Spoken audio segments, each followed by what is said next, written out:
Nous retrouvons notre collaborateur avec une nouvelle chronique économique. Gabriel Richard est avec nous. Bonjour Gabriel. Bonjour David. Aujourd'hui, tu nous parles d'une question intéressante. Est-ce que c'est plus avantageux d'acheter une voiture ou de la louer?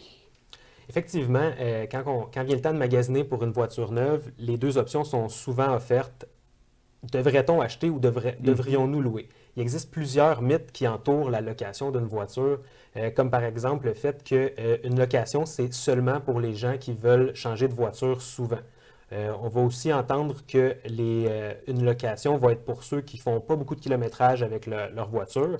Puis le dernier mythe dont je vais parler aujourd'hui, c'est le fait que des pénalités vont nécessairement s'appliquer à l'échéance du bail.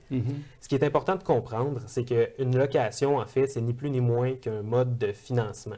Donc, David, si je te demandais, toi, si tu avais deux financements à analyser, c'est quoi le principal critère que tu analyserais?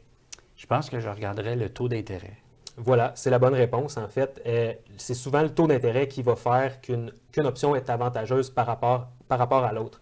En fait, comme je le disais, une location, c'est rien d'autre qu'un mode de financement, à l'exception qu'il y a une valeur résiduelle qui est associée à notre bail. Donc, cette valeur résiduelle-là, qui est notre option d'achat, fait en sorte qu'à l'échéance du terme du bail, il reste un solde à payer. Donc, c'est ce qui permet au financement, finalement, d'offrir des versements plus bas.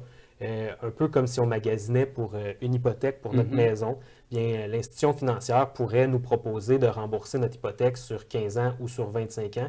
Bien nécessairement, le remboursement sur 25 ans va offrir des versements plus petits. Gabriel, si je contacte un emprunt, donc c'est toujours le taux d'intérêt qu'il faut regarder. Oui, en fait, je considère que c'est l'un des principaux éléments à regarder. Puis pour en revenir au mythe dont je parlais un peu plus tôt, en fait, lorsqu'on dit qu'une location est seulement pour ceux qui veulent changer de véhicule souvent, eh bien, il n'y a rien qui nous empêche à la fin d'un bail d'exercer l'option d'achat, donc de garder notre véhicule longtemps.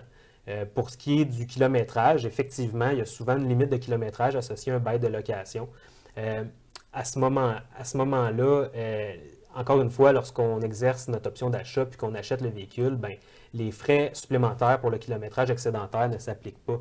Puis c'est important de comprendre également que peu importe qu'on loue ou qu'on achète, c'est certain que si on fait beaucoup de kilométrage avec notre voiture, on diminue la valeur de notre actif dans les deux situations.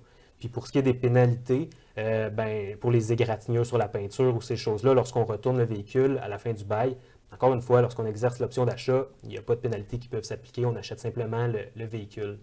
Finalement, Gabriel, la question se pose toujours, est-ce que je loue ou j'achète ma voiture?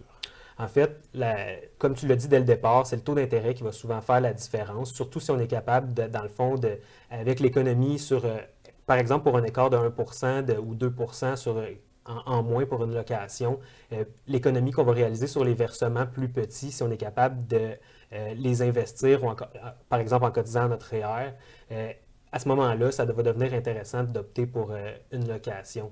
Puis, pour ce qui est de la conclusion finale, je dirais que ce qui est toujours mieux, finalement, c'est de garder sa voiture longtemps. Qu'on la loue, qu'on l'achète, si on change de véhicule, souvent, ça coûte cher. Merci beaucoup, Gabriel, pour ces conseils. On se retrouve dans les prochaines semaines. Merci, David. Voici ce qui complète